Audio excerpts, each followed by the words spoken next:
আরে আমরা তো সেই মুসলমান যখন তসলিমা নাসরিন ইসলামের বিরুদ্ধে কথা বলেছিল, ইসলামের বিরুদ্ধে কথা বলার কারণে বাংলার তাওহীদি ইসলামপন্থী কোরআনওয়ালা মানুষগুলো যখন তার বিরুদ্ধে প্রতিবাদ করেছিল, রুখে দাঁড়িয়েছিল, ওই তসলিমা নাসরিন বেয়াদব মহিলা কিন্তু বাংলার জমিন ছেড়ে পালাইতে বাধ্য হয়েছিল। কথা বলেন ঠিক না বেঠিক?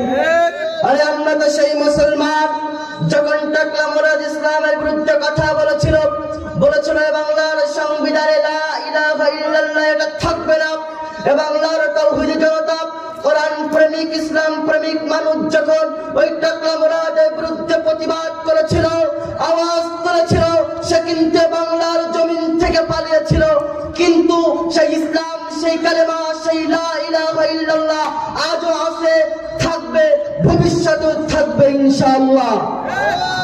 আরে আমরা তো সেই মুসলমান যখন এই 24-এর গণ অভ্যুত্থানে এসে ছাত্র জনতা, বিপ্লবী জনতা যখন খুনি হাসিনার বিরুদ্ধে বিপ্লবী স্লোগান দিয়েছে, প্রতিবাদ করেছে, এই কোরআন প্রেমিক ইসলাম প্রেমিক মানুষ যখন এই খুনি হাসিনার বিরুদ্ধে প্রতিবাদ করেছে, সে কিন্তু বাংলার জমিনে টিকতে পারে নাই, দাদা বাবুর দেশে পালাইতে বাধ্য হয়েছে।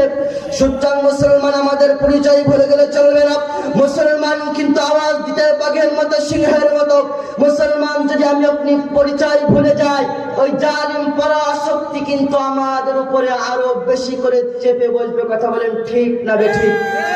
এজন্য সব সময় আওয়াজ দিতে হবে বাঘের মতো, সিংহের মতো, তাকবীর দিতে হবে, আল্লাহর নামে স্লোগান দিতে হবে, যেন জালিম পরাশক্তি মুসলমানদের আওয়াজের কারণে, তাকবীরের কারণে বাংলার জমিন ছাড়তে বাধ্য হয় খুনি হাসিনার মতো। কথা বলেন।